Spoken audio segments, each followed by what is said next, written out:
Hello everyone, tonight we are heading back over 2,000 years, to a windswept battlefield where a ragtag group of farmers, fishermen, and philosophers somehow stood up to the biggest empire the world had ever seen. That's right, we're diving into the Battle of Marathon, a moment so legendary that it still echoes every time someone laces up their sneakers to run a marathon. And don't worry, I promise you won't have to do any running tonight. You're safe. Well, unless you count running away from boredom, in which case, good luck.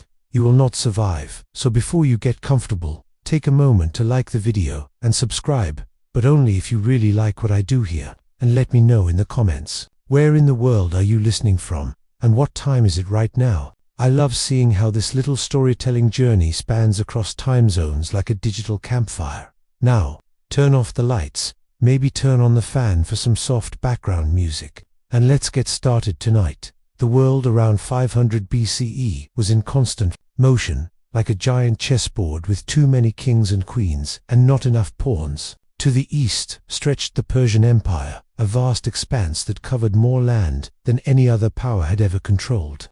Imagine an empire so big that it swallowed whole regions: Egypt, Mesopotamia, Anatolia, and stretching right into the edge of Europe. It was a quilt sewn together from dozens of cultures, stitched under the rule of one man, King Darius I, sometimes called Darius the Great. He wasn't just a king, he was the kind of ruler who woke up in the morning thinking about how many new provinces he could collect before lunch. And then, on the far western fringe of the map, sat Greece. But not the Greece of today, no. This was a messy patchwork of city-states, each with its own style, its own politics, and its own idea of what it meant to be civilized. Athens, Sparta, Corinth, Thebes, they were like siblings who couldn't stop fighting each other, but also wouldn't let any outsider boss them around. That's family for you. Athens, in particular, had grown bold in these years. They had shaken off the rule of tyrants, embraced something new, democracy, and were feeling rather proud of themselves.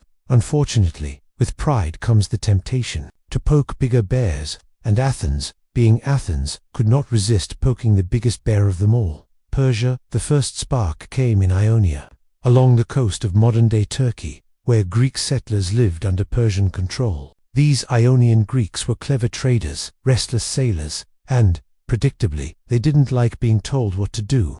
When they revolted against Persia, guess which city across the sea decided to send them ships and men? Yes, Athens. It was like a small dog barking at a giant, convinced it could scare it away. The revolt eventually failed, but not before the Athenians had burned the Persian city of Sardis. Historians still debate whether the Athenians fully understood what they were doing or if they were just being hot-headed teenagers of the Mediterranean world. But to King Darius, it didn't matter. He saw Athens's meddling as an insult, a scratch on his crown, and that was something he could not tolerate. He reportedly asked a servant to whisper in his ear every day during dinner, "Sire, remember the Athenians." Imagine sitting down for a nice plate of roasted lamb, and someone keeps reminding you of the one city that dared to embarrass you. That's persistence. So, while Persia carried on its daily affairs, collecting taxes, building roads, and managing millions of subjects, there was always this plan simmering in the background, a plan of revenge, a plan to make Athens pay. Meanwhile, in Athens, life continued with an odd mix of confidence and anxiety. The agora, their bustling marketplace, was filled with gossip about Persia's wrath. Some Athenians worried openly, muttering that they had poked a hornet's nest. Others puffed out their chests, bragging that freedom was worth any price. And still others were probably just annoyed that this imperial squabble might interrupt their wine-drinking schedule. Priorities, you know. The truth was, Athens was no match for Persia, not on paper, anyway. The Persians had an empire's worth of resources, a navy that stretched like a floating city, and an army made up of professional soldiers from all corners of their domain. Athens, by contrast, had rural farmers who sometimes became soldiers, artisans who swapped their tools for spears, and the occasional aristocrat who pretended he knew what he was doing. It was the classic David and Goliath setup, though with fewer slingshots and more bronze helmets. Yet beneath the nervous chatter, there was a sense of something bigger brewing, a feeling that the Greeks, divided as they were, might just be tested in a way they had never been tested before, and the outcome of that test, whether they stood united or fell separately, could decide the fate of their world. One odd detail that often gets overlooked is how the Greeks tied their warfare to religion. Before marching off, they consulted oracles, sacrificed animals, and searched the skies for signs. If the smoke from a goat sacrifice blew the wrong way, well, maybe it wasn't the best day to fight a massive empire. These rituals were serious business, but also a little unpredictable. Imagine pausing a whole military campaign because the goat wasn't in the mood. Still, the seriousness of the Persian threat was becoming harder to ignore. Rumors spread across the Aegean. Persia was preparing a campaign. Ships were being built, soldiers assembled, supplies stockpiled. Whether these rumors were exaggerated or not, they spread faster than wildfire in a dry olive grove. And so, as the 5th century BCE dawned, the stage was set. Persia, the vast empire with more subjects than the Athenians could count, versus Greece, a cluster of city-states that could barely agree on what was for lunch. It was like comparing a lion to a very argumentative flock of geese. Little did anyone know, within a few short years, these two worlds would collide on a narrow plain, called Marathon, and when they did, history itself would hold its breath. News of Persian ships gathering on the horizon drifted slowly toward Athens, like the distant rumble of thunder on a summer evening. At first, many Athenians dismissed it. After all, what were the chances that the mighty Persian king would bother with their little corner of the world again? But then messengers arrived, breathless, with tales of fleets being prepared, troops conscripted, and orders spoken in the name of Darius. This wasn't just a rumor, it was the real thing. Persia was coming. Athens felt it like a tightening noose. To defend themselves, they needed allies. And when it came to allies, the obvious choice was Sparta.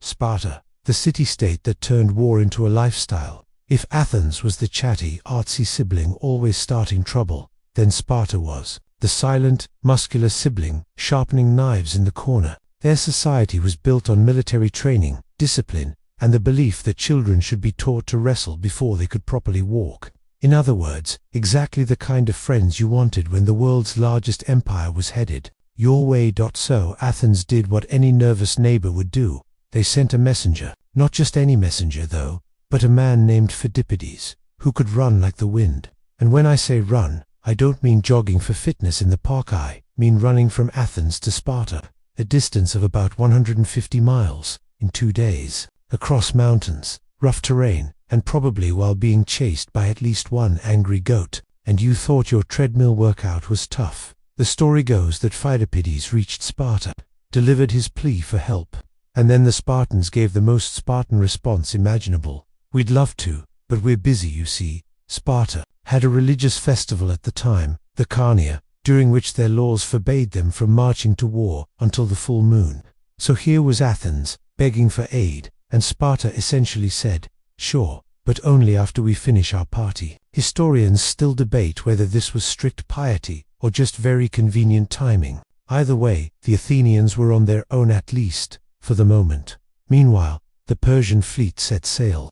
Triremes, those sleek warships with rows of oars cutting through the sea, glided across the Aegean, carrying soldiers, cavalry, and supplies. Imagine an armada so large that it blotted out the horizon. Fishermen spotting the first sails probably dropped their nets, muttering that it was time to find a new career inland. The Persians landed at Marathon, a wide coastal plain, northeast of Athens, perfectly suited for cavalry maneuvers. It was as if the Persians had picked the most convenient battlefield for their style of fighting. They disembarked thousands of men, archers with long bows, cavalry ready to charge, and infantry in brightly patterned tunics, armed with shields and spears. For the Athenians watching from the hills, it must have felt like an ocean of enemies spilling onto their homeland. Athens had choices now, none of them great. They could retreat and fortify the city, but that would leave the countryside to burn. They could surrender, which would mean losing their freedom, or they could march to Marathon and meet the Persians head-on, gambling everything in a single clash. Spoiler, Athenians never liked playing it safe, so they marched. Along with them came a surprising ally, the small city of Plataea. These Plataeans weren't numerous, but their loyalty to Athens was unshakable, and their presence added both numbers and morale. In fact, some say their contribution was so crucial that Athens never forgot it, though, to be honest.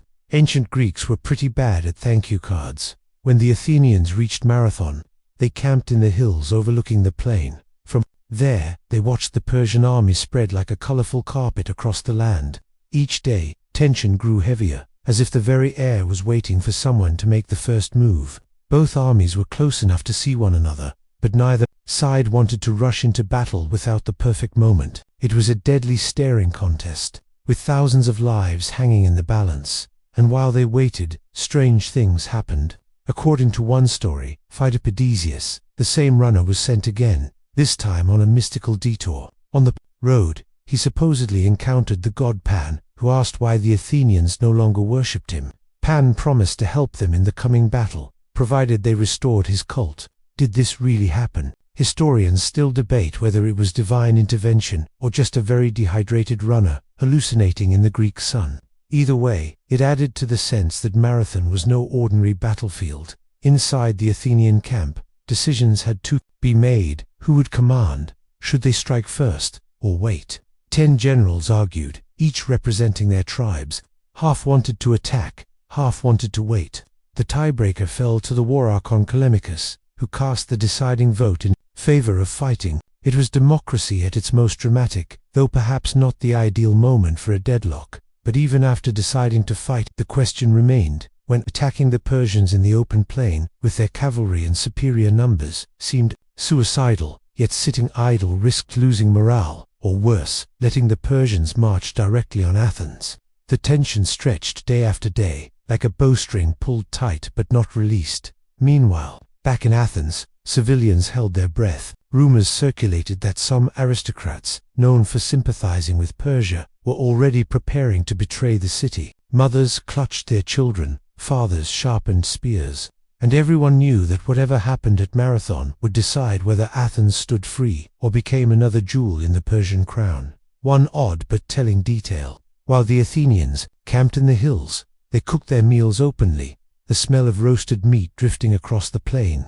Some say it was meant as psychological warfare, as if to tell the Persians, "We're so relaxed we're having a barbecue before battle." Others say it was just Athenians being Athenians. Food always came first, so the armies stared, day after day, like actors waiting for the curtain to rise. The plain of Marathon stretched quiet and tense, filled with the hum of distant waves, and the soft clatter of armor. Everyone knew the clash was coming. The only question was when. The plain of Marathon shimmered in the heat, as if the ground itself was restless for the coming clash. On one side, the Persians, tens of thousands, their camp sprawling with tents, horses, and the disciplined hum of an army that had conquered half the known world. On the other side, the Athenians and their Plataean allies, vastly outnumbered, but with a determination sharp enough to cut steel, and between them, just empty land, waiting.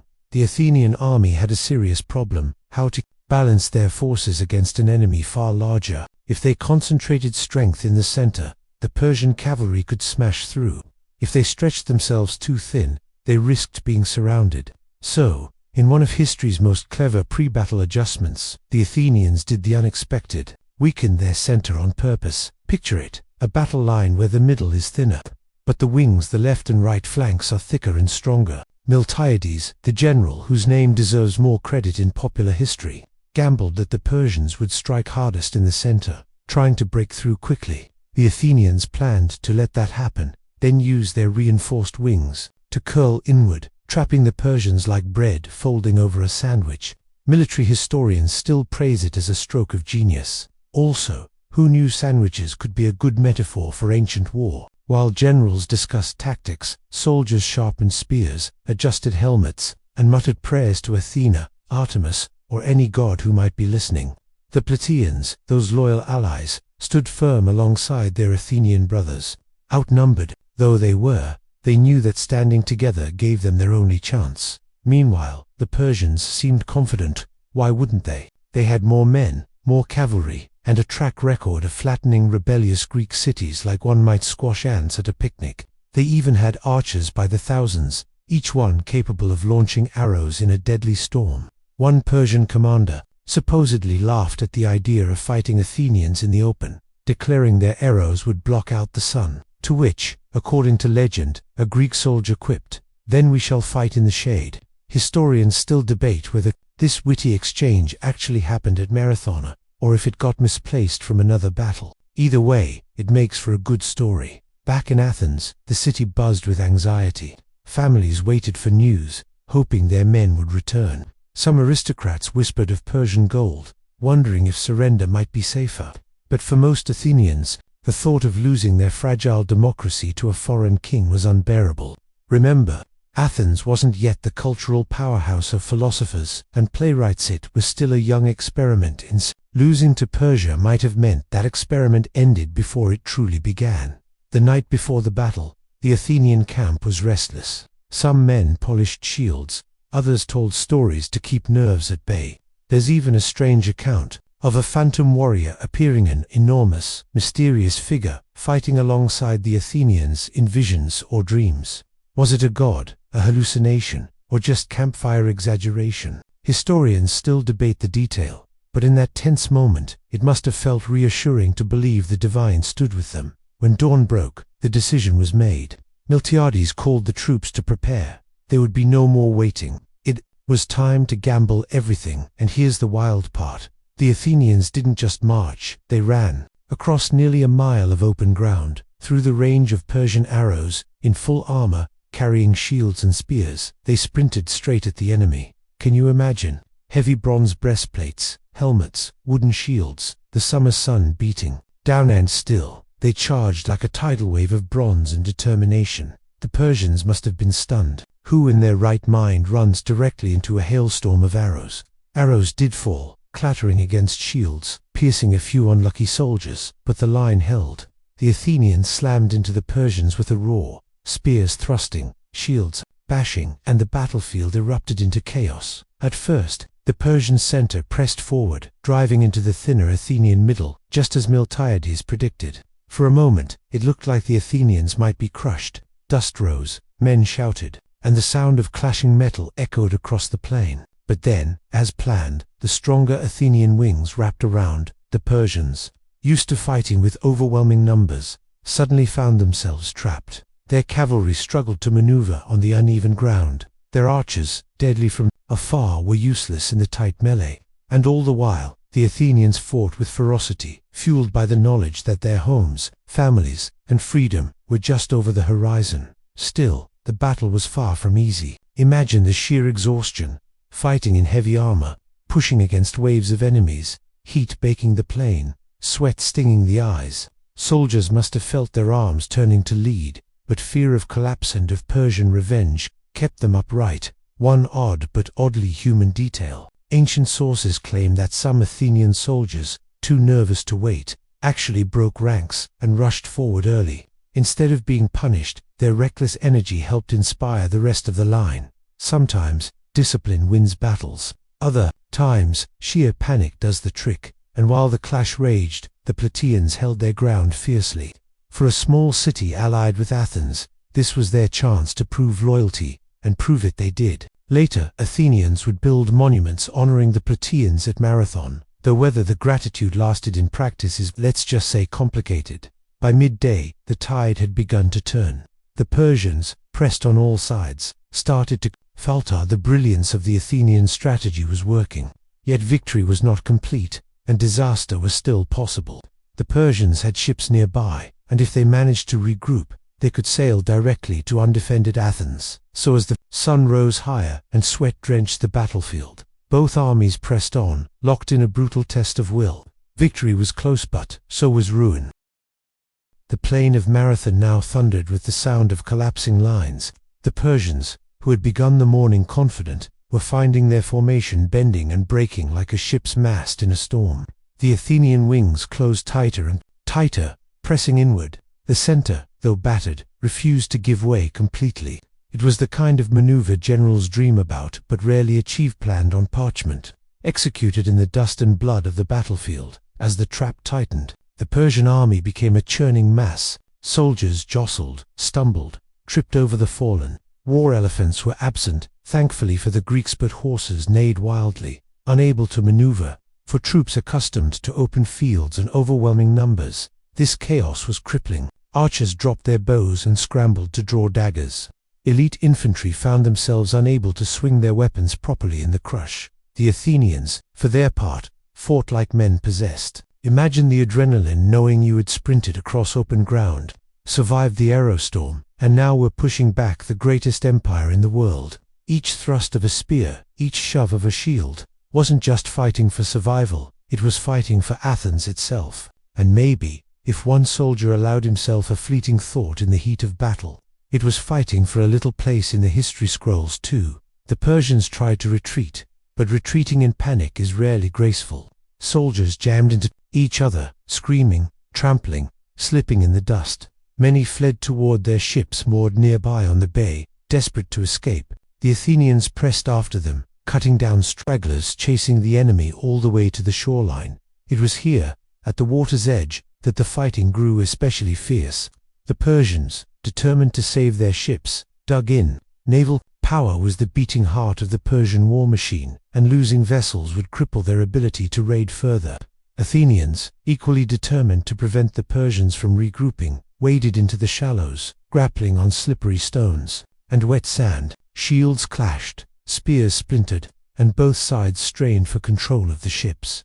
According to later accounts, the Athenians managed to capture 7 Persian ships, an astonishing achievement. Considering they weren't trained marines, they pulled burning timbers into the surf, hacked ropes, and drove their spears into panicked sailors. Still, the majority of the fleet managed to push off, oars slapping the waves as they escaped. But here comes the real suspense. Those escaping Persian ships didn't head home. Instead, they turned south straight toward Athens. The Persians hoped to bypass the victorious Athenian army, sail around the coast, and capture the city undefended. Imagine the chill in an Athenian soldier's stomach upon realizing the fight might not yet be over. Yes, they had won on the battlefield, but if Athens itself fell, what would victory matter? And so, in one of the most grueling feats of endurance in ancient military history, the Athenians made a decision. They would run, leaving behind a guard to secure the dead and wounded. The bulk of the army turned south and marched practically sprinted the 40 kilometers back to Athens. This wasn't some leisurely jog in sportswear. Picture heavy bronze armor, shields strapped to arms, helmets bobbing, throats dry from dust and heat, bodies already aching from battle. Yet still, they pushed forward. Here's the funny part. If you've ever wondered where the marathon race comes from, it's from this very desperate dash. Though the modern tale is a little twisted. Legend says a messenger named Phidippides ran the entire distance to announce the victory, gasped, "We have won," in Athens, and promptly collapsed, dead. Historians still debate if that's true, if the poor guy's reputation has been exaggerated by centuries of storytellers trying to make their running club sound more heroic. Either way, next time you see a marathon runner with a paper cup of water, imagine them in a bronze helmet, and you'll appreciate it more. By the time the Persian fleet rounded the coast, they found not a defenseless city, but an Athenian army already waiting at the gates, battered but unbroken. The Persians, unwilling to risk a second clash, turned their ships and sailed away. Just like that, Athens was safe. Back on the plain of Marathon, however, the cost of victory was clear. Roughly 200 Athenians lay dead, their bodies later honored with a great burial mound still visible today. The Persians, by contrast, lost thousands. Some sources claim 6,000 or more. Numbers in ancient history are always suspiciously neat, but whatever the exact toll, it was a staggering blow. And yet, for all the solemnity, there must also have been relief, maybe even a little celebration. Imagine the weary soldiers' armor, dented, faces streaked with sweat and grime, laughing in disbelief at what they had achieved. They had done the impossible, stood against the empire that seemed unstoppable. And they had not just survived, but triumphed. Stranger still, ancient sources describe a local hero who fought alongside the Athenians, a farmer named Epicellus. In the middle of the clash, he claimed to have seen a massive warrior with a long beard, gleaming like a god, strike down the man next to him. Epicellus himself was blinded on the spot, though without any visible wound. Whether it was a stroke, trauma, or something supernatural, he never saw again. Stories like his gave the battle a mythical aura, as though the gods themselves had taken sides. So the day ended with smoke still curling over the shoreline, corpses scattered across the plain, and an exhausted army trudging home as unlikely heroes. The Persians had been stopped. Athens had been saved. But the war, oh, it was far from over. In fact, Marathon was only the opening chapter in a much larger clash between East and West. The Persians, humiliated, would return. They did. They would come with a force unlike anything Greece had ever seen. The morning after Marathon must have felt surreal. Athens had woken expecting a funeral, and instead found itself basking in one of the most improbable victories in history. Messengers spread the news across Attica. The Persians had been beaten, the city was safe, and the gods had not abandoned them. Imagine the collective sigh of relief, neighbors hugging, children peeking out from doorways, bakers burning the bread because they were too busy gossiping about the battle. The dead were honored swiftly, rather than return the bodies to the city. The Athenians built a great burial mound directly on the battlefield, a lasting memorial. It still rises there today, a grassy dome that whispers of ancient heroism to anyone wandering by. Beneath it lay roughly 200 Athenians, their names etched into memory. And here's something odd. The burial mound was unusual for Athenians, who typically interred their dead individually. This mass grave signaled unity, the sense that at Marathon, every man had fought as one. Back in Athens, the mood was electric. For a brief moment, the city forgot its usual squabbles. Politicians who had been at each other's throats congratulated one another. Aristocrats and farmers alike strutted through the agora with a new swagger. The Spartans, who had arrived too late due to a religious festival, showed up days later and, perhaps a bit awkwardly, praised the Athenians for pulling off the impossible without them. That must have been satisfying. For once, Athens had stolen the military spotlight from their famously tough Spartan rivals, but even amid the celebrations, shadows lingered. Everyone knew Persia was not a one-defeat-end-on kind of empire. Darius, the great king, ruled lands stretching from India to Egypt. Losing a single expedition was embarrassing, but hardly crippling. Rumors spread that he was already planning another invasion, this time on a scale so large it would crush Athens like a beetle under a sandal. Here's where it gets almost cinematic. According to Herodotus, Darius supposedly ordered a servant to whisper in his ear every evening during dinner, "Master, remember the Athenians," as if the world's most powerful man needed a daily reminder not to forget the pesky little the city that had defied him. Historians still debate whether this detail is true or just a bit of Greek storytelling flair, but it does paint a delightful picture of royal pettiness. The Athenians, meanwhile, knew they couldn't afford to rest. They began strengthening their defenses, expanding their fleet, and rethinking what their future wars might look like. Marathon had shown them something crucial. Hoplites alone weren't enough. Naval power was the new game, and while Marathon was fought on land, the looming Persian threat was maritime. So, slowly but surely, Athens started investing in ship-sleek triremes with 3 rows of oars, fast and deadly on the water. There were also divisions, of course. Not everyone agreed on strategy. Some thought Athens should stay cautious, avoid provoking Persia further, maybe even seek peace. Others argued Marathon proved the gods favored their cause, that Athens had a destiny. At dinner tables and in marketplaces, arguments flared. You can imagine the tone. "Sure, we beat them once, but next time they'll bring an army so big, we'll need more than good luck and goat sacrifices." And while Athenians bickered, Darius was indeed assembling something terrifying. He began levying troops from across his vast empire: Persians, Medes, Egyptians, Indians, and others. Ships were built by the hundreds. The sheer scale must have been hard to comprehend for tiny city-states like Athens. But fate intervened before Darius could act. Around 486 BCE, while preparing for his revenge campaign, the great king died. His son Xerxes inherited the throne, and, with it, the simmering grudge against Greece. And Xerxes was not the kind of man to let old wounds heal quietly. He wanted revenge, not just against Athens, but against all of Greece. There's a lighter twist though. Before launching his massive invasion, Xerxes reportedly spent time building an absurd pontoon bridge across the Hellespont, modern-day Dardanelles, to march his army from Asia into Europe. The first attempt collapsed in a storm, and Xerxes, in what can only be described as a drama king moment, ordered the sea itself to be whipped with chains for its disobedience. Yes, you heard that right. The king of Persia had soldiers flog the waves. It's the kind of story that makes you wonder, was this a serious ritual, or just ancient PR to show everyone he was so powerful? Even the sea had to respect him. Historians still debate whether the whipping really happened, but it's too good not to mention. Meanwhile, Athens watched and waited. Marathon had given them pride, but also a sobering realization. The Persian Empire was like a storm cloud on the horizon. The next clash would not be a skirmish, it would be a hurricane. And when it came, Greece would need more than a heroic charge across a plain. They would need alliances, strategy, and maybe a bit more of that famously stubborn spirit. The stage was set. The Persians were angry. Athens was preparing. Sparta was sharpening its spears. And soon the world would witness a showdown far greater than Marathon. But for now, Athens enjoyed its hard-won moment of triumph. Somewhere, maybe, a soldier sipped watered wine, looked at the Acropolis bathed in sunlight, and thought, well, at least we made history. By the time Xerxes came to power, the Persian Empire was already the heavyweight champion of the ancient world. His father Darius had left him a vast realm stretching from the Indus Valley in the east to the Aegean in the west. But there was a blemish on that otherwise polished royal resume. Greece. Marathon still stung, and the Athenians were practically dancing on Persian pride.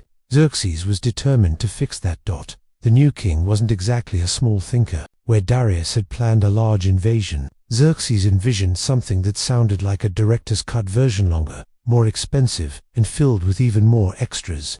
Ancient sources claimed he raised an army in the hundreds of thousands, maybe even 1 million. Now, most historians say those numbers are wildly exaggerated. Feeding 1 million soldiers with ancient logistics would have been a nightmare. But whether it was 100,000 or 300,000, the point is the same. It was a force larger than anything Greece had ever seen. The preparations were enormous. Xerxes ordered massive storehouses of grain and supplies along the route his army would march. Engineers built a floating bridge across the Hellespont where Asia meets Europe, using hundreds of ships lashed together. When the first attempt washed away in a storm, Xerxes lost his temper and supposedly commanded his men to whip the sea with chains and toss fetters into the waves. Can you picture it? Thousands of soldiers smacking the water while priests shouted curses at Poseidon. It's either a grand statement of dominance or a scene straight out of a Monty Python sketch. To make matters even more impressive or terrifying, Xerxes had a canal dug through the Athos Peninsula so his fleet wouldn't risk the same deadly storms that had wrecked Darius' ships years earlier. Cutting through solid rock with ancient tools was no small task. But Persian manpower made the impossible possible.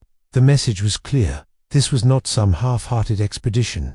This was vengeance with capital letters. Meanwhile, in Greece, panic started to bubble. Imagine hearing that the richest empire on earth was sending an army so big it drank rivers dry when it marched. That's the kind of bedtime story no one wanted to hear.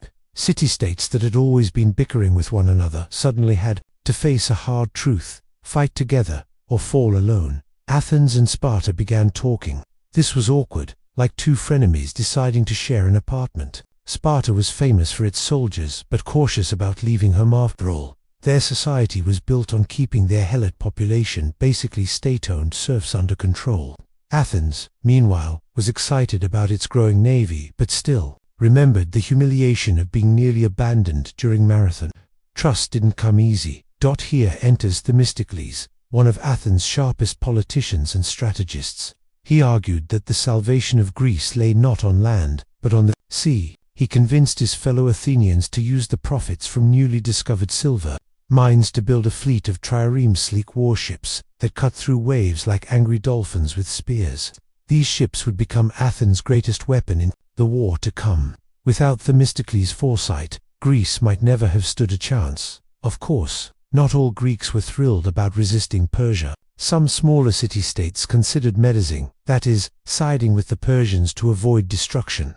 A few even thought, well, Persia's rich, powerful, and not particularly interested in democracy. Maybe that's not so bad. You can almost hear the debates. Better a Persian satrap than a burned-down house. Right. It wasn't cowardice so much as pragmatism, but it left Athens and Sparta with trust issues. One of the strangest moments in this build-up came in the form of omens. The Greeks loved consulting oracles, and naturally they asked Delphi what to do about the coming storm. The Pythia's cryptic response included something about wooden walls saving Athens. Interpretations varied wildly. Some thought it meant literally building walls of wood around the Acropolis. Themistocles, on the other hand, argued that the wooden walls referred to ships. His version, fortunately, was the correct one, though historians still debate whether this was foresight or a very lucky guess. As Xerxes' army began to march, stories spread that it was so vast it drank rivers dry and shook the ground under its sandals. Was that propaganda? Almost certainly. But for small Greek cities, the image was terrifying enough. The Persians advanced steadily, swallowing up Thrace and Macedonia, until finally Greece itself stood directly in their path. And so, in 480 BCE, the Greeks formed an uneasy coalition. Delegates met, made oaths of loyalty, and promised to stand together. Of course, together in Greek politics often meant we'll cooperate until one of us gets cranky about it. But for the moment, unity prevailed. The Persians were coming, and there wasn't much time left. The stage was set for one of the most famous last stands in history at a narrow pass called Thermopylae. But that's another tale for another night. For now, just picture it: Xerxes' massive host rumbling toward Greece, the Athenians frantically building ships, the Spartans polishing their spears, and a nervous chorus of city-states whispering, "This is either going to be heroic or catastrophic." The year was 480 BCE, and Xerxes' army thundered south, an avalanche of men, horses, and ships that seemed impossible to stop. The Greeks, for all their wit and bravery, knew they couldn't possibly fight the Persians on open ground. They needed a choke point, a place so narrow that numbers wouldn't matter, and they found it: Thermopylae, the Hot Gates, a narrow pass where mountains pressed close to the sea. Thermopylae wasn't just a clever choice, it was destiny, with a flair for drama. On one side, towering cliffs; on the other, a sharp drop into the waves. At its narrowest, the pass was barely wide enough for a chariot. You didn't need tens of thousands of men to block it. A few thousand would do just fine.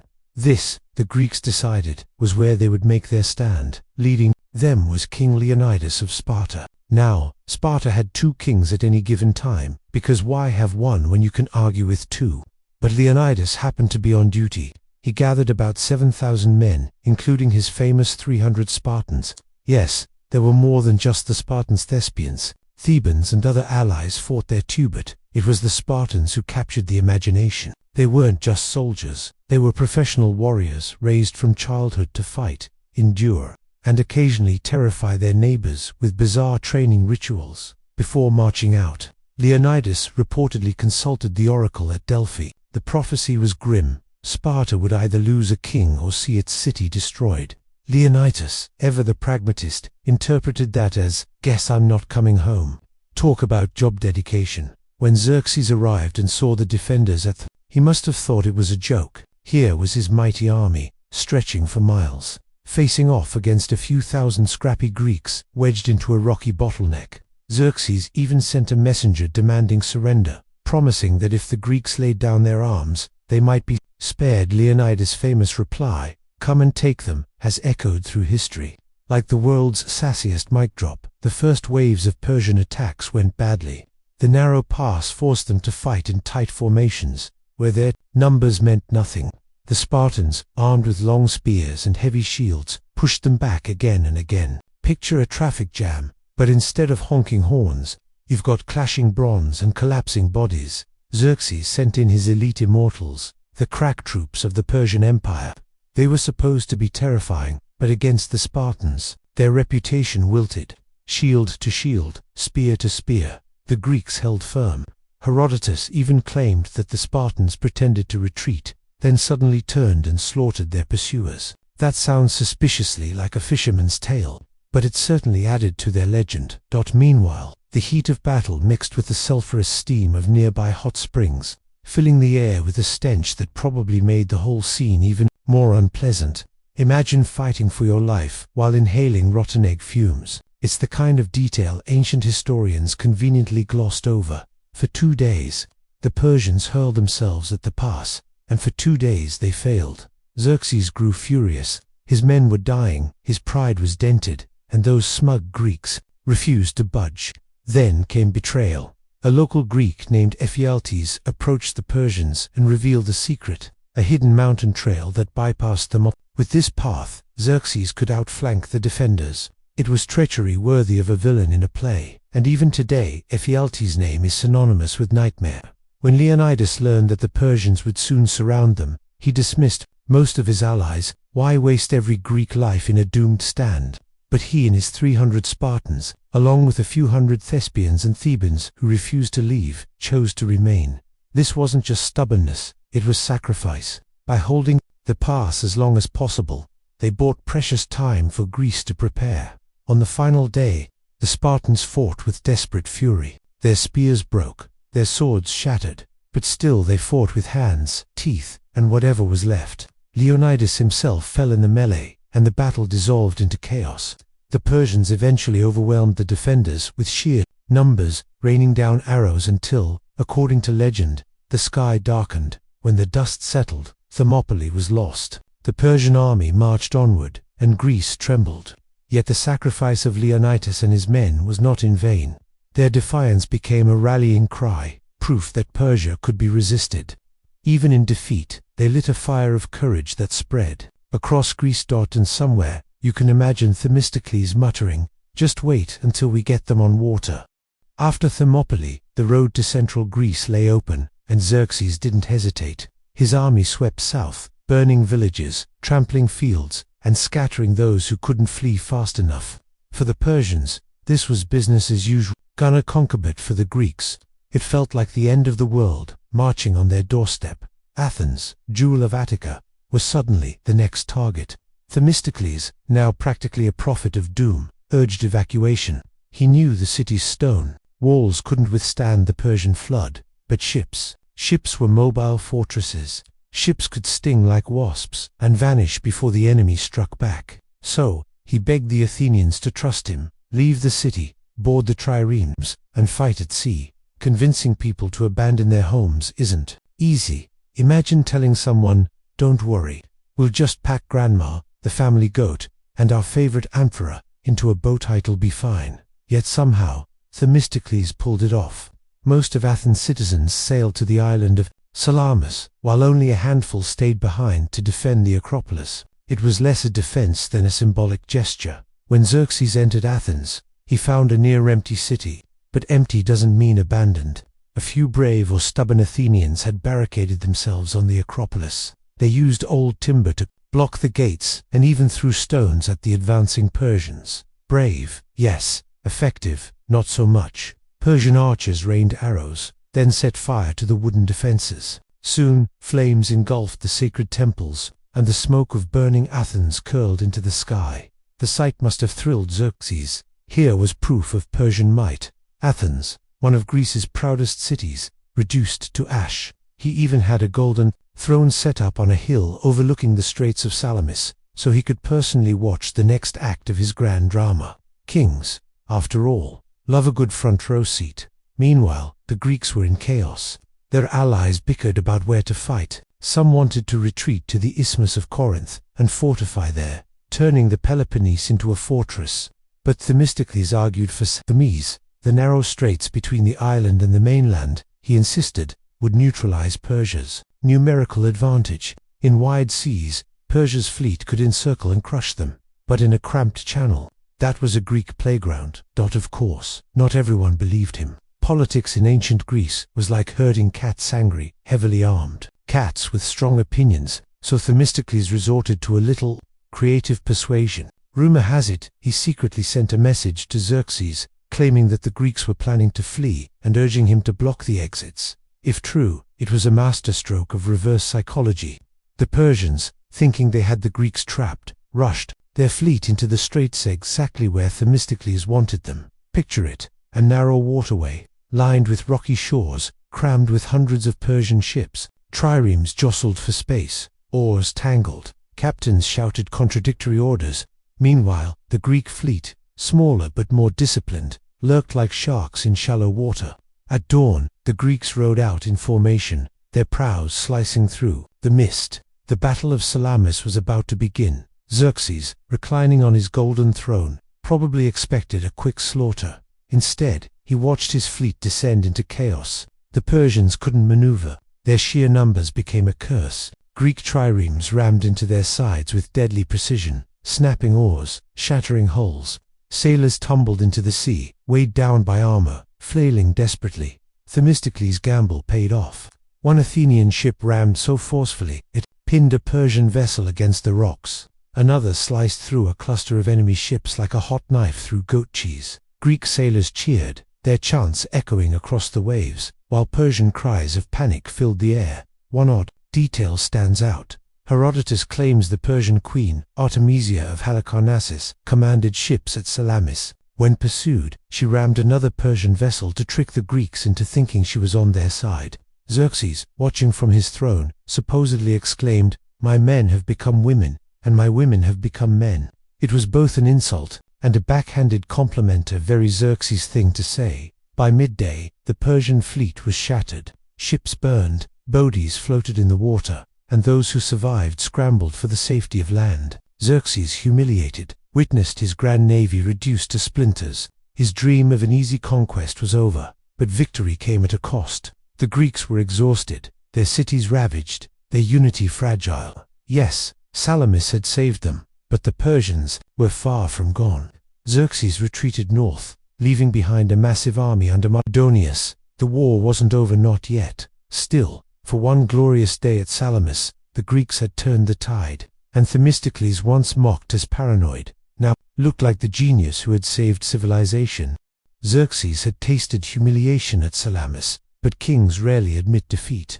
Instead, he dressed it up as a strategic adjustment, which is royal speak for "I don't want to sit here and watch my navy sink anymore." So, he packed up his golden throne, tucked his pride under one arm, and retreated north with the bulk of his forces. But he didn't abandon Greece entirely.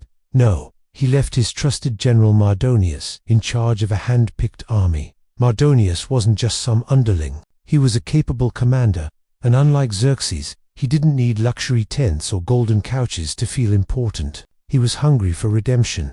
If Persia could win a decisive land battle, the shame of Salamis might fade into the background. At least, that was the plan. The Greeks, meanwhile, were exhausted but emboldened. They'd survived the storm, literally and figuratively, and suddenly victory felt possible. Still, their unity was about as fragile as a clay vase balanced on a goat's back. Sparta wanted control. Athens demanded recognition. Other city-states grumbled about sending more troops. The usual Greek soap opera. Here's the odd thing. Mardonius, instead of charging straight back into battle, tried diplomacy first. He sent envoys to Athens offering generous terms, rebuild their temples, grant them autonomy, maybe even throw in a few Persian trinkets. It was basically, join us, and you can have nice things again. The Athenians thought about it for about half a second before replying, "We'd rather live in ashes than be Persian puppets," which, to be fair, they kind of were already living in ashes. So Mardonius marched south again, burning what little was left. Athens got torched a second time. If the first time hadn't driven the point home, this one certainly did. The Athenians fled once more to Salamis, cursing their luck, and probably wondering if real estate on that island was going to skyrocket. Finally, the two sides prepared for a showdown. The Persians assembled in Boeotia, near a place called Plataea. Mardonius set up camp with his cavalry and infantry, confident he could draw the Greeks into open battle. The Greeks, however, weren't in a rush. They gathered slowly, state by state, under Spartan leadership. Eventually, a massive allied army formed the largest Greek force yet. Even bitter rivals stood side by side, though probably glaring at each other the whole time. The battlefield near Plataea was tricky terrain. Streams cut across the plain, water supplies were limited, and cavalry dominated the flat ground. Persian horsemen harassed Greek lines, cutting off supplies and sowing confusion. For days, the armies stared each other down, neither side willing to commit fully. It was like an ancient staring contest, except with more arrows flying overhead. Then came the chaos. The Greeks, pressured by lack of water and constant raids, attempted a nighttime repositioning. In the dark, coordination fell apart. Units drifted apart, commanders lost track of each other, and by dawn, the Greeks were scattered in smaller groups. For Mardonius, this was the chance he'd been waiting for. He ordered a full attack. At first, it looked like the Persians might win. Their cavalry charged, their infantry surged forward, and Mardonius himself rode in the thick of the fight, clad in dazzling armor. But here's the thing about Greek hoplites. When they held formation, they were nearly impossible to break. The Spartans, steady as stone, absorbed the Persian onslaught. Shield locked to shield, spear braced over spear. they slowly pushed forward. Then, in the confusion, Mardonius was killed, reportedly struck down by a Spartan warrior who cracked his skull with a rock or spear. Ancient sources differ, as they usually do. Historians still debate whether Mardonius was too reckless or simply unlucky. Either way, the sight of their general falling threw the Persians into disarray. An army without its commander is like a trireme without oars, directionless and doomed. The Greeks pressed their advantage. Persians fled back to their camp, only to find it quickly overrun. What had begun as a potential Persian victory dissolved into a rout. By the end of the day, Plataea was a disaster for Persia and a triumph for Greece. And here's where things get slightly awkward. While the main clash happened at Plataea, on the very same day, if Herodotus is to be believed, the Greek navy scored another victory off the coast of Asia Minor, at a place called Mycale. 2 battles, 2 fronts, 2 crushing defeats for Persia. It's almost suspiciously convenient. Like the universe had suddenly turned into a pro-Greek storyteller. With Mardonius dead and his army shattered, Xerxes' grand invasion was finished. The dream of adding Greece to the Persian Empire lay in ruins. The Greeks, against all odds, had held their ground. But as much as this was a turning point, it wasn't exactly the end. The Greeks still had to decide what came next. Would they chase Persia across the sea, or would they slip back into their favorite hobby, arguing with each other? Spoiler alert, both. The dust of Plataea had barely settled when the Greeks faced a question they were historically terrible at answering. Now what?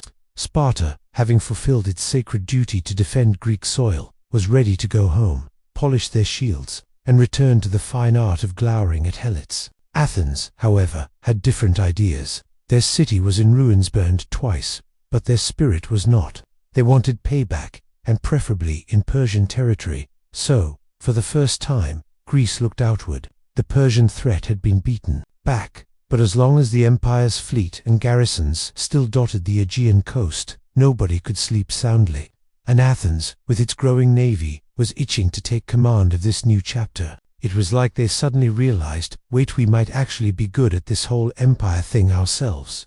Oddly enough, the shift in momentum showed up almost immediately. In 478 BCE, an allied Greek fleet sailed east, harassing Persian strongholds along the coast. One of the most famous victories came at Byzantium, the same city that would later become Constantinople, and then Istanbul. Cue the They Might Be Giants song. Though sadly, copyright prevents us from humming it here. The Greeks stormed the city, driving out the Persians and securing the vital straits. Athens took particular pride in these operations, because it was their navy doing most of the heavy lifting. Sparta, whose heart wasn't really in overseas campaigns, quietly bowed out. That left Athens in the captain's chair, and they wasted no time founding what would become known as the Delian League. On the island of Delos, picturesque, sunny, and conveniently neutral Greek city-states pledged ships, soldiers, or, more often, money. In return, Athens promised to defend them from Persia. At first, this looked like a noble alliance, an unprecedented coalition against a mighty empire. But we all know where this is going. When one city controls the treasury and the fleet, alliances start to look suspiciously like empires. Athens wasn't just protecting its friends, it was collecting tribute. What began as a league against Persia was slowly morphing into an Athenian empire in all but name. Meanwhile, Persia wasn't exactly gone. They still controlled vast lands, still had wealth, still had an army that dwarfed anything the Greeks could field. But the defeats of 480 and 479 had clipped their wings in Europe. Instead of massive invasions, Persia shifted to subtler tactics, stirring up Greek rivalries, funding friendly politicians, and waiting for their enemies to tear themselves apart. Spoiler alert, the Greeks were more than willing to do that on their own. Let's not get ahead of ourselves though. In the immediate aftermath of Plataea and Mycale, there was a real sense in Greece that the tide of history had turned. Cities that had once trembled at the thought of Persia now looked east with ambition. Athens rebuilt its walls, despite objections, fortified its harbors, and turned the scars of war into the foundations of power. The city went from smoldering ruins to humming construction site in record time. And here's a curious little detail. Some Athenians even credited their survival to their wooden walls, that is, their ships. Remember the prophecy about trusting in wooden walls? Many thought it meant the city's palisades, but in hindsight, the triremes had truly been the salvation of Greece. Prophecies, as always, are vague enough to be retrofitted for any occasion. Jokes aside, the victory gave Greece something more than security. It gave them confidence. No longer just squabbling city-states, they had stood against the largest empire of their age and won. And yes, they were still squabbling. Some habits die hard, but now they had a shared story of triumph. Of course, unity in Greece was about as durable as a clay cup at a wrestling match. The seeds of future conflict were already sprouting. Athens' growing power made Sparta deeply uneasy, and alliances began to feel like chains. Still, for the moment, Persia had been beaten back, and the Greek world basked in a rare glow of collective pride. Odd detail of the era. Some sources claimed the Spartans, after winning at Plataea, piled up Persian treasure and promptly refused to touch it, leaving the Athenians to scoop it up. Whether this was noble disdain for wealth or just Spartan laziness is still debated. Either way, Athens happily took the spoils and invested them in building the foundations of empire. So the Persian wars weren't just about survival. They became the launching pad for something new. The Golden Age of Athens, an age of philosophers, playwrights, and questionable statues. But every golden age casts a shadow, and somewhere in that shadow lurked the next great struggle. Greeks fighting Greeks. For now, though the story remained one of triumph, the empire that had tried to crush Greece had been forced to retreat, and a handful of small, stubborn city-states had written themselves into history. Athens had a plan. Well, technically they said it was everyone's plan, but when the treasury of the Delian League was set up on the island of Delos, guarded by Apollo's sacred sanctuary, guess who ended up in charge of the key? Spoiler, it wasn't Sparta. The Athenians, with their famously persuasive orators, volunteered to manage the common funds, which sounds nice until you realize it's like letting your most ambitious friend temporarily hold all the group's rent money. At first, no one minded. The League's fleet, paid for by contributions from dozens of city-states, sailed the Aegean, rooting out Persian garrisons, freeing Greek colonies, and flexing collective muscle. For small islands and coastal towns, this was a dream come true. Protection without having to maintain a navy themselves. All they had to do was pay Athens, who graciously took on the heavy lifting. But the definition of tribute started to shift. Athens quietly raised dues. Cities that hesitated discovered that alliance was not optional. When Naxos tried to leave, Athens blockaded the island, starved it out, and dragged it back into the fold. Suddenly, this didn't look like an equal partnership. It looked suspiciously like empire-building. And Athens, oh Athens, embraced empire like a child. Discovering sugar for the first time, they used League funds not only for military campaigns, but also for dazzling building projects back home. The famous long walls that connected Athens to its port at Piraeus paid for the glittering temples that would one day crown the Acropolis, funded by what was supposed to be defense money. Imagine paying into a neighborhood watch fund and finding out the treasurer built themselves a marble swimming pool. Meanwhile, Sparta looked on with growing unease. The Spartans had bowed out of overseas adventures after Plataea, preferring to stick to their austere routines. But watching Athens rise as a naval superpower, draped in wealth and monuments, was like watching your quiet neighbors suddenly drive home a golden chariot. Something felt off, and yet Athens' empire had undeniable momentum. Greek colonies across Asia Minor were liberated. Persian influence shrank further back toward the interior. For a brief moment, it seemed like Athens could become the leader of a united Greek world. And that was precisely the problem. Not everyone welcomed Athenian protection. Rebellions flared, sometimes small, sometimes spectacular. The Athenians crushed them with an iron hand. Historians still debate whether this was a necessary show of strength or the birth of tyranny in democratic clothing. Either way, Athens' reputation shifted. Once the heroic underdog, now the domineering overlord. Here's a fun off-topic tidbit. During this period, Athenians loved to invent new festivals. If there wasn't a religious excuse to party, they made one. So while soldiers enforced Athenian control abroad, citizens at home danced in torchlight processions, listened to plays by dramatists like Aeschylus, and enjoyed wine by the amph. It's a reminder that history is never just battles and politics, it's also music, laughter, and possibly hangovers. But not everything was wine and roses. Persia, though battered, hadn't vanished. They still had their spies and silver, and they quickly discovered a winning strategy: bankroll Athens' enemies. Why fight an expensive war when you can let the Greeks quarrel among themselves? It was a tactic Persia would master, and one that worked disturbingly well. Athens, for all its brilliance, was planting the seeds of its own troubles. Its navy gave it unmatched reach, but it also meant dependence on tribute and constant campaigning. Every suppressed rebellion hardened resentment. Every monument built from league funds widened the gap between Athens' self-image and everyone else's perception. It's like that one friend who insists they're helping but somehow always end up with the biggest slice of cake. Still, let's give Athens its due. In this era, they built the foundations of what we now call the Golden Age. Artists, philosophers, architects, they all flourished in the glow of Athenian power. If Greece's story were a movie, this would be the montage of triumph. Marble columns rising, fleets gliding across the sea, poets reciting verses in the agora. But anyone who's ever watched a movie knows what comes after the happy montage. Conflict. Odd historical note. Some sources suggest that the sacred treasury of the League was guarded by nothing less than a giant bronze statue of Apollo, gleaming in the sunlight. Whether it was truly meant as divine protection or as an intimidating reminder of who controlled the purse strings, we may never know. So Athens had gone from defender of freedom to self-appointed empire. Sparta simmered. Other Greek states fumed. Persia waited. The storm clouds were gathering, though few could yet see how dark they would become. The rivalry between Athens and Sparta was like a slow-cooking stew simmering for years, occasionally bubbling over and eventually spilling everywhere. On one side stood Athens, dazzling in its democracy, naval might, and cultural brilliance. On the other side stood Sparta, stern and disciplined, a land power built on military tradition. Two very different recipes for greatness, both convinced theirs was the best. The trouble was, Greece wasn't big enough for both egos. Sparta had grown suspicious of Athens' growing empire.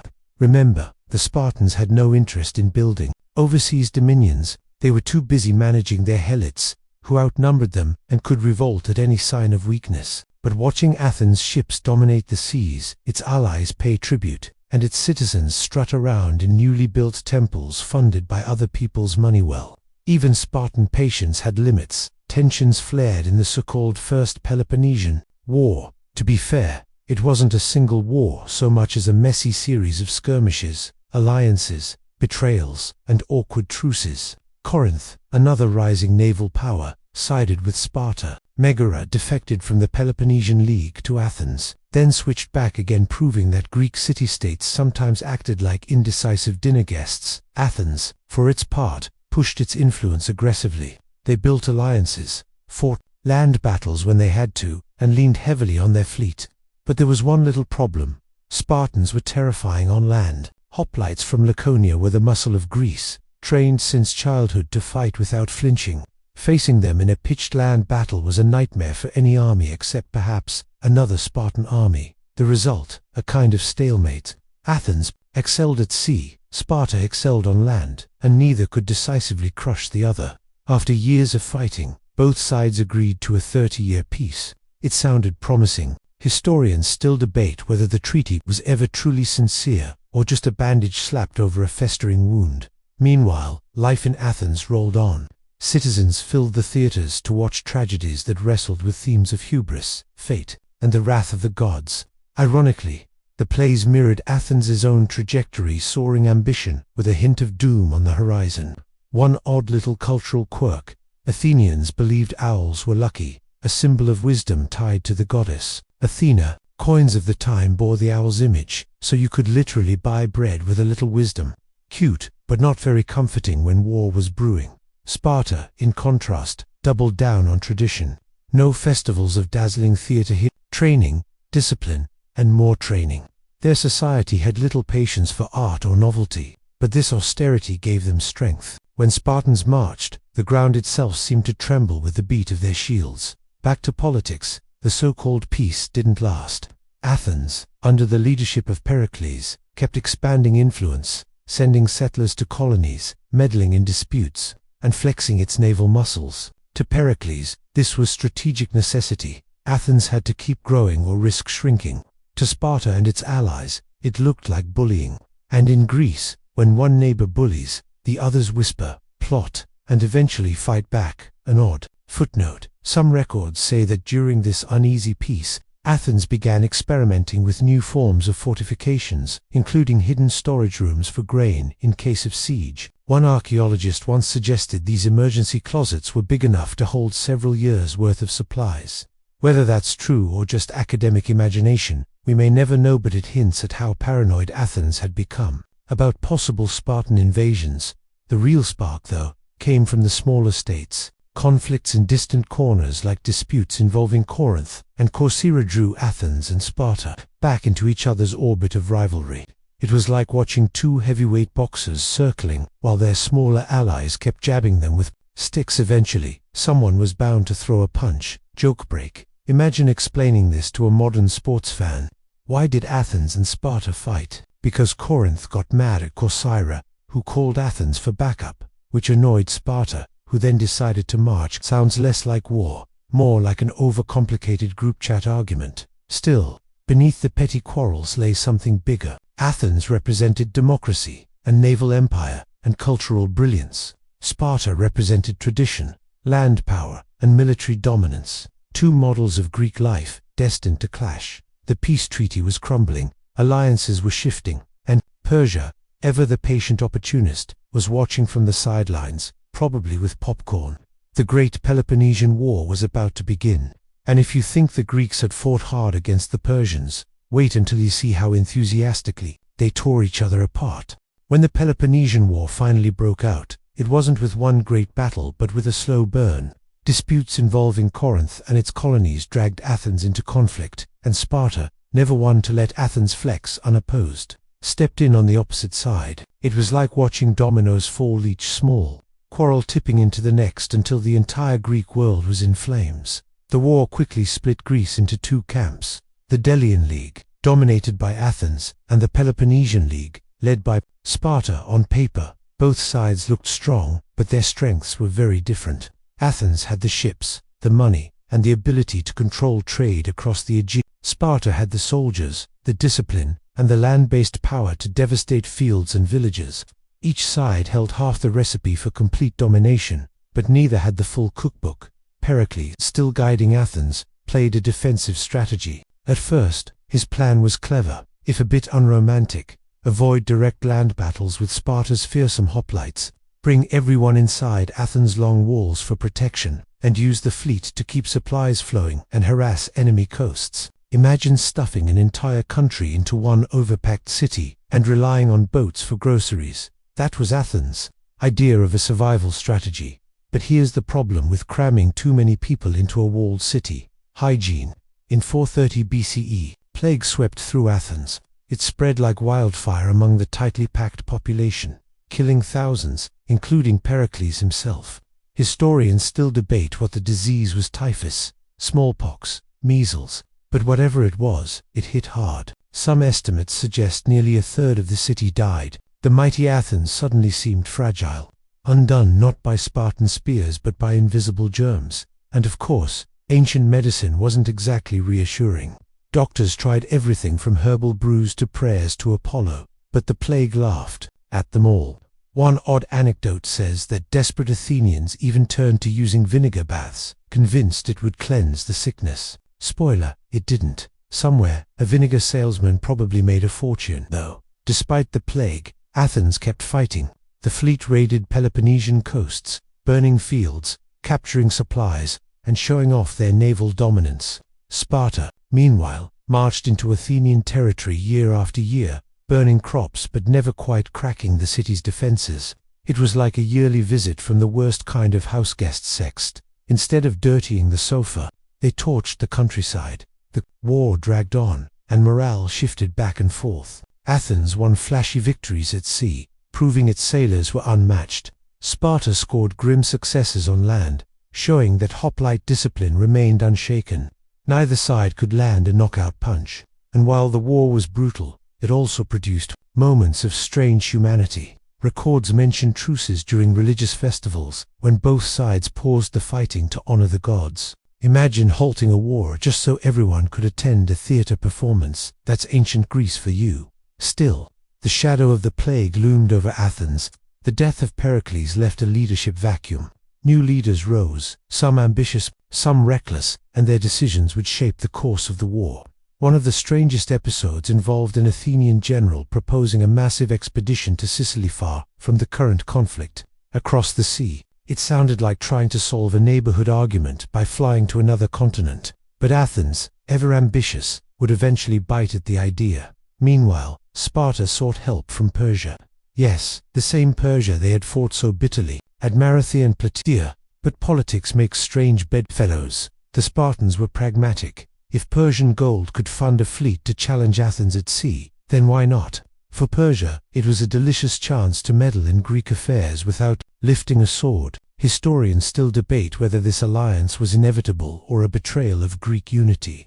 But to the players of the time, it was just strategy. Joke break. If you ever feel your friend group is dramatic, just remember the Greeks. We used to fight Persia together. Now I'm borrowing Persian money to sink your ships. Truly, the ancient Mediterranean was the original soap opera. As the war wore on, both sides grew weary, yet neither could give up.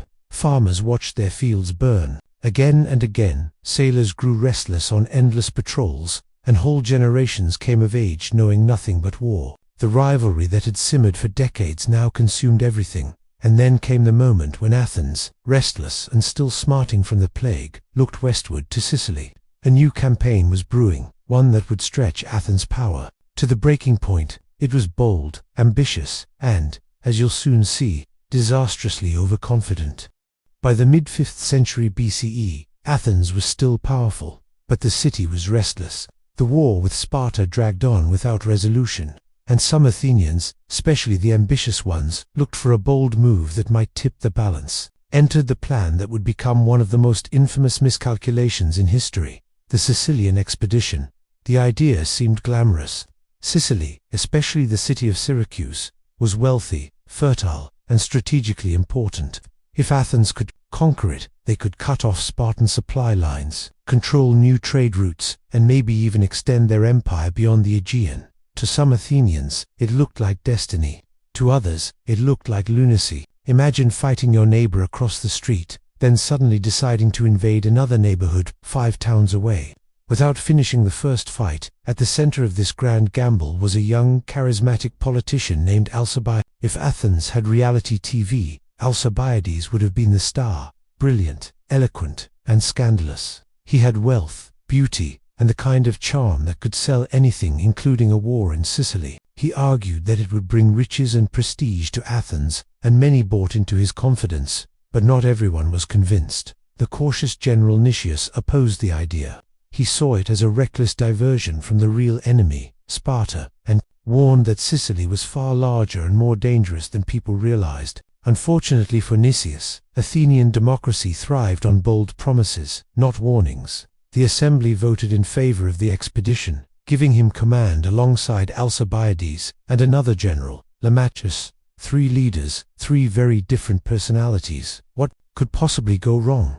Well, everything. But let's not get ahead of ourselves. As the fleet prepared to sail, Athens buzzed with energy. Nearly 200 ships, thousands of men, and massive supplies were gathered, a staggering commitment. Citizens lined the harbors, cheering as the armada set out across the sea. It must have been a spectacular sight. Sails catching the wind, oars flashing in unison, the largest Athenian expedition ever launched. Some even believed it was a sign of divine favor, as though the gods themselves were on board. And then, disaster struck before the ships even left the harbor. A shocking act of vandalism rocked the city. Dozens of religious statues, called herms, were mysteriously mutilated overnight. In a city as superstitious as Athens, this was no minor prank. People panicked, whispering that it was a bad omen for the expedition. Fingers pointed in every direction, and suspicion quickly fell on Alcibiades himself. After all, he was known for wild parties, extravagant behavior, and less than pious habits.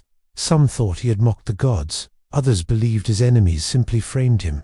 Historians still debate the truth, but one thing is clear: it poisoned his position. The expedition sailed anyway, but Alcibiades was soon recalled to stand trial. Rather than face the court, he defected to Sparta. Yes, the golden boy of Athens switched sides mid-war. He advised the Spartans on how to fight Athens, sharing strategies and weaknesses only an insider would know. Talk about betrayal. If ancient Greece had tabloids, Alcibiades would have been on every front page. Back in Sicily, Nicias and Lamachus faced the reality of the campaign. Syracuse, the target, was no easy prey. The city was large, fortified, and fiercely independent. Athens underestimated both its defenses and its allies. Instead of a swift conquest, they found themselves bogged down in a long siege. And here's the kicker. Nicias, who never wanted the campaign in the first place, now had to lead it. He hesitated, delayed, and hoped Athens would reconsider. But reinforcements kept arriving, throwing more lives and resources into the Sicilian sinkhole. One odd anecdote mentions that Nicias, in his letters, complained not just about the enemy, but also about his own health, especially kidney problems. So yes, one of the greatest military disasters in history partially hinged on a general with bad kidneys. Meanwhile, Lamachus was killed in battle, leaving cautious Nicias in charge. The siege dragged on, morale faltered, and supplies dwindled. To make matters worse, the Syracusans received help from Sparta. Thanks to Alcibiades, Spartan forces and advisors began arriving in Sicily, tipping the balance. Joke, break. Imagine organizing the biggest road trip of your life, only to have your driver bail halfway, steal your GPS, and give it to your enemy. That's pretty much what happened here. By 413 BCE, the Athenian expedition was collapsing. Disease spread through the camp, supplies ran dangerously low, and the Syracusans pushed back harder than expected. Desperate, Nicias tried to retreat, but omens, the reading of the moon, of all things, convinced him to delay. That single hesitation proved fatal. The Syracusans trapped the fleet in the harbor, blocking escape routes. The final battles were chaotic and brutal. Ships crashed together, men fought in the shallows, and panic rippled through the Athenian ranks. When the fleet was destroyed, survivors tried to march inland, but the Syracusans hunted them down. Thousands of Athenians were captured, forced into quarries as prisoners, where many died from hunger and exposure.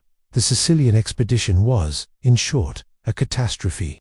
Athens lost men, ships, and morale on a staggering scale. What was meant to be the jewel of their empire became a graveyard of ambition. Sparta, emboldened by the disaster, prepared to press its advantage. Athens, once shining and untouchable, now looked vulnerable, and the war with Sparta was far from over. The failure of the Sicilian expedition was more than just a military loss, it was a psychological earthquake for Athens. For decades, the city had believed itself invincible, guided by democracy, driven by ambition, and shielded by the sea. Now, tens of thousands of its citizens were gone, its treasury was drained, and its enemies were emboldened. Sparta, smelling blood, pushed harder than ever. The Spartans, guided by advice from Alcibiades, the same man who had once championed the Sicilian adventure, fortified their strategy. They established a permanent presence in Attica, choking Athens' supply lines. Worse still, they received funding from Persia, an ironic twist considering Persia had once been the great enemy. With Spartan soldiers and Persian gold, the tide of war shifted. Athens still fought fiercely. The navy, despite its losses, remained formidable. But the city could no longer project power as before. Revolts broke out in its subject states, weakening the empire from within. Food became scarce, morale collapsed, and political divisions deepened. In 404 BCE, after nearly 3 decades of war, Athens finally surrendered. Its walls were torn down, its fleet reduced, and its empire dismantled. Sparta, the victor, imposed a harsh rule. For many Athenians, it felt like the end of the world. And yet, history has a way of softening endings. Athens did not vanish. Within a generation, it regained a degree of independence, and though it never again dominated like it once did, the city remained a beacon of culture, philosophy, and art. Plato, Aristotle, and countless thinkers still made Athens the classroom of the ancient world. Historians still debate whether the Peloponnesian War was inevitably a clash of rising and established powers, or whether it was a tragic case of overreach, poor leadership, and bad timing. Perhaps it was both. Joke break before we close. If history teaches us anything, it's this: never let the guy with kidney problems plan your overseas vacation. The Peloponnesian War ended not just with the fall of Athens, but with a reminder that even the greatest powers can stumble. And yet, from those ruins, something lasting still shone: the ideas, debates, and stories that still shape us today. And now, dear listener, it is time to slow things down. We have marched with hoplites, sailed with triremes, and endured the long shadows of war. But tonight, as the story closes, imagine the noise fading, the clash of shields, the cries of soldiers, the endless debates in the assembly all growing quieter, softer, until there is nothing left but silence. Picture Athens not in flames or defeat, but in twilight. The sun sets over the Acropolis, its golden light bathing the marble temples. Children chase one another in the dusty streets, laughter carrying through the evening air. The Aegean Sea, once filled with warships, now glitters peacefully, waves rising and falling in a gentle rhythm. Take a breath, slow and steady, as though you were standing there on the hilltop, the warm air brushing against your skin. Feel how the tension unwinds, how the battles you've just heard about dissolve into memory. What remains is only stillness. Perhaps, in your imagination, you can hear the sound of a lyre being plucked softly in the distance. A simple melody, unhurried, wrapping around the city like a blanket.